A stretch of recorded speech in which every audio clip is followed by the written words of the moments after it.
Selamat malam, saya Iftao Jasana, salah satu pengacara di Alor, dan juga salah satu pengacara kuasa hukum tim dari kuasanya Pak Gusti Pisdon, bersama-sama dengan rekan kami, ketua tim kami Pak Bilat Tonak, sama Pak Niko sama Pak Leo. Kami berempat dalam kuasa laporan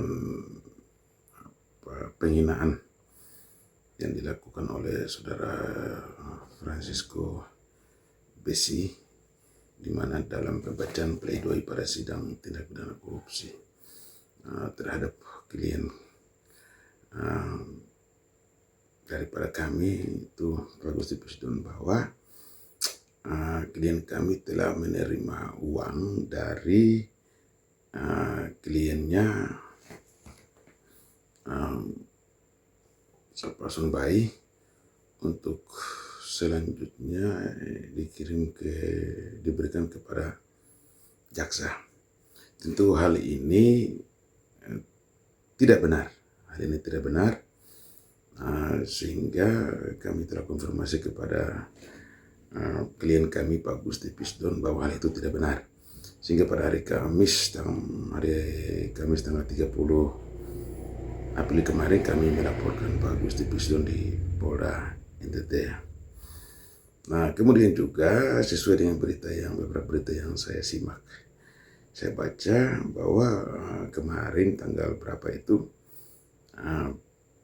saudara Francisco Besi ini diperiksa di Kejaksaan Tinggi, dan di situ saudara Francisco dalam media yang saya baca itu bahwa tidak ada bukti, bahwa kliennya itu tidak mempunyai bukti untuk disampaikan kepada ini, sehingga hal itu tidak mendasar. Kemudian lagi tadi pada putusan pengadilan menerangkan bahwa pledoi daripada sejawat kami, rekan Pak Franciscus Besi itu tidak mendasar, sehingga dengan hakim menjatuhkan amar putusan itu dendanya 2 miliar, hukumannya 5,6 tahun. Sehingga hal ini membuat kami akan terus tetap pada laporan kami, dan kami tidak cabut kembali. Hal yang dilakukan oleh sejawat kami Pak Franciscus ini berdampak buruk terhadap klien kami Pak Gusti Pisdon, dan juga kepada keluarganya, di mana keluarganya merasa tertekan psikologi. Sangat merugikan sekali klien kami sangat merasa dirugikan. Sehingga hal ini perlu kami klarifikasi bahwa laporan kami akan lanjut terus sampai kepada persidangannya nanti. Dan juga apa yang disampaikan oleh sejawat kami, rekan Franciscus Besi dalam sidang pembelaan, nota pembelaan pledoinya itu tidak berdasar. Tidak berdasar dalam artian bahwa pembelaan yang kaitannya dengan ada dugaan suap dari kliennya kepada klien kami Gusti Pisdon, kemudian diberikan kepada jaksa, itu tidak mendasar karena fakta persidangan itu tidak muncul sama sekali, baik dari BAP di Kejaksaan Tinggi sampai kepada dakwaan, terus fakta persidangan lain, keterangan saksi, bukti surat, sampai kepada saksi mahkota dan ahli, semuanya itu tidak ada, namun tiba-tiba dimunculkan dalam nota pembelaan, dan hal ini sangat mengganggu kami, khususnya klien kami Pak Gusti Pisdon.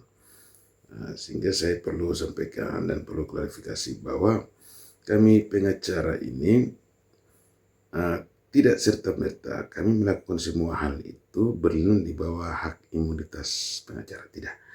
Sesuai dengan hak imunitas itu apabila kita melakukan hal-hal yang sejalan dan seturut dengan undang-undang advokat, itu dapat dilindungi. Tetapi kalau yang bertentangan dengan undang-undang advokat atau peraturan-peraturan yang berkaitan dengan advokat, berarti itu perlu adanya teguran kode etik. Teguran kode etik ini bisa dilakukan oleh organisasinya, di mana organisasinya itu dari Pradi atau dari KI atau dari manalah organisasinya itu. Itu bisa dilakukan sidang kode etik, sidang kode etik karena sudah mengganggu marwah pengacara, marwah advokat se-Indonesia begitu. Jadi karena telah melakukan penghinaan, pencemaran nama baik, dugaan juga mungkin ada juga dugaan, kalau kami menduga kalau nanti panjang nanti bisa kepada penipuan, bisa juga kepada unsur pencemaran nama baik, penipuan, penghinaan, perbuatan tidak menyenangkan. Ada beberapa unsur itu nanti kami akan lihat lagi. Kami baru melaporkan itu penghinaan. Unsur-unsur yang lain nanti kemudian kami akan upaya menggarap dan melakukan identifikasi cocoknya di mana untuk kami terus gas.